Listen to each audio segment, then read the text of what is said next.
হয়ে গেছে। এই শেয়ার করো, শেয়ার করো,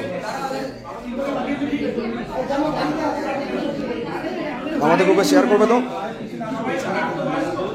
এই পিছনে ওই ব্যানারটা নিয়ে আসো তো। এই তো, এই তো,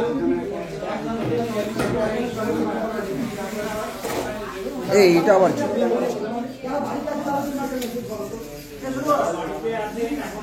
শেয়ার করে দিয়েছো? ইয়ে অ্যাপ্রুভ হয়েছে? শেয়ার করো, শেয়ার করো, সবাই শেয়ার করো।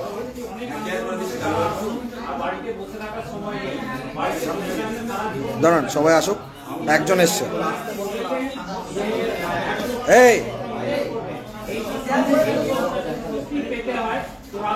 6 জন এসছে। দেবার গো, এই আসতে, এই বিদেশদার লাইভ হচ্ছে, আসতে সবাই। চলো শুরু করো, শেয়ার করো, শেয়ার করো সবাই। শুনুন, কোনো আন্দোলনের সফলতা কিন্তু একদিনে আসে না, তবে একদিন আসে। প্রথমে যে কথাটা বলছি, কোনো আন্দোলনের সফলতা একদিনে আসে না, কিন্তু একদিনে আসে, একদিনে আসবেই। আজকে আপনারা জানেন যে এই 5টা বছর ধরে রাজ্যে কোনো প্রাথমিক টেট হয়নি।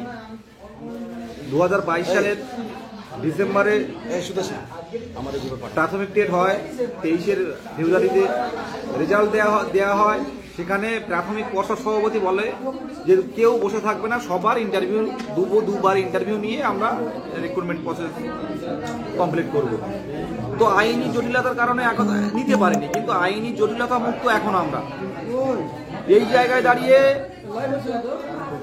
আজকে আমরা 23 জেলার পক্ষ থেকে 23 জেলা কিন্তু আজকে বিকাশ ভবন অবরুদ্ধ করে দিয়েছি। আপনারা দেখেছেন, আস্তে আস্তে, মেট্রো থেকে নামার পর বিকাশ ভবন কিন্তু অবরুদ্ধ হয়েছে। 22 স্টেট উত্তীর্ণদের যে মহাজোট, মানে 22 স্টেট উত্তীর্ণরা যেভাবে রাস্তায় নেমেছে, আজকে আমরা অনেক প্রতিবন্ধী যুবক এসছে, আজকে 23 জেলা থেকে কিন্তু আজকে পথে নেমেছি আমরা। আজকে বিকাশ ভবনে গাড়িতে কুল পাইনি, কটা থানা নিয়ে এসছে, কটা থানা আমরা আছি হচ্ছে বিধাননগর। আমরা যদি দাবি এই আজকালের মধ্যে না মানা হয়, মুখ্যমন্ত্রী যেখানে যাবে, যে জেলায় যাবে, প্রত্যেকটা জেলায় আমরা সংঘবদ্ধ। মুখ্যমন্ত্রী যে জেলায় যাবে সে জেলায় আমরা যাব। আমাদের দাবি, পুলিশ বলছে আমি ল অ্যান্ড অর্ডার মেনটেন করছি, আপনারা এই 1000 জন পথে নেমেছেন, পথ অবরুদ্ধ হচ্ছে, আমাদেরকে অ্যারেস্ট করলাম। আমি ঠিক মানলাম। খুব কম সংখ্যক টেট পাস আছে, খুব কম সংখ্যক, এদেরকে নিয়োগ দিন। বিহারে যদি 65,000, 1.5 লাখ নিয়োগ দিতে পারে, বাংলা কেন পারবে না?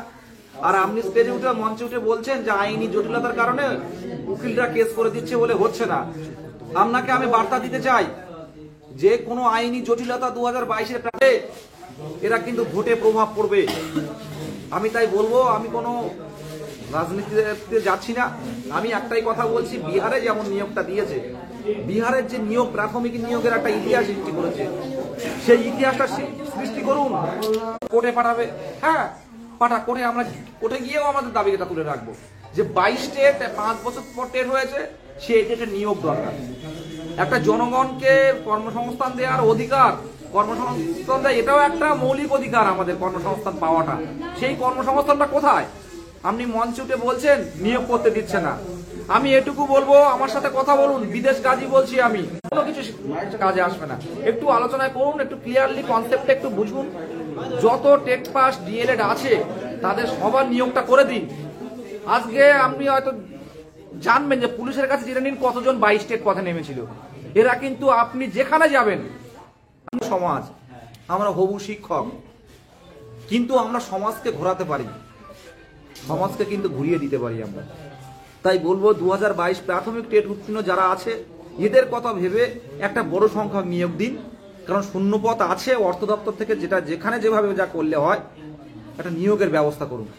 ভোটের আগে নিয়োগের অন্তত নোটিফিকেশনটা দিন, ইন্টারভিউ 2 মাস পরে করবেন। অন্তত পক্ষে সবার নিয়োগ দাবি রাখুন।